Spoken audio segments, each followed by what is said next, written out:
يا أيها النبي إنا أرسلناك شاهدا ومبشرا ونذيرا وداعيا إلى الله بإذنه وسراجا منيرا.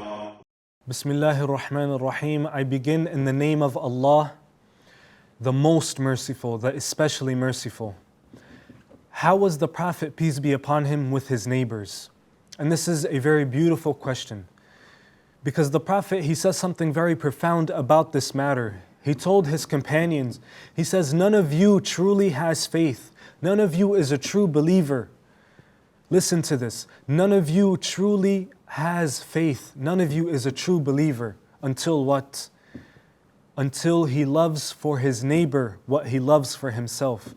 Think of the things you love for yourself. You are not a true believer until you love those same things for your neighbor.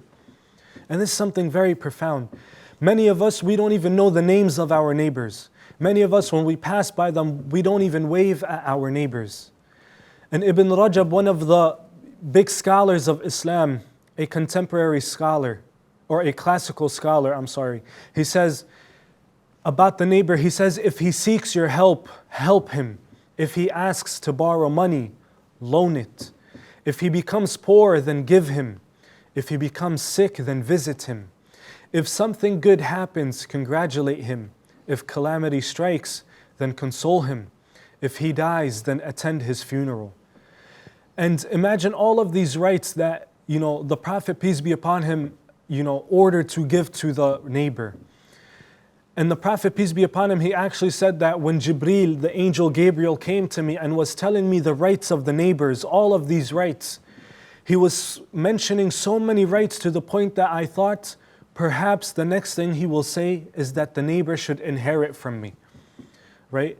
Now obviously the neighbor does not inherit, but it was to such an extent, he was mentioning so many rights that he thought he might as well mention it.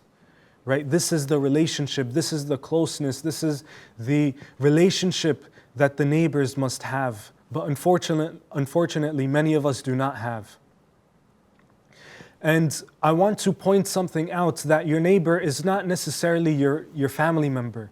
Your neighbor could be a stranger. Your neighbor could be someone on the same faith as you or a different faith. Your neighbor is someone who could be the same skin color as you or a very different skin color. He could be from the same, ethnicity or a very different ethnicity.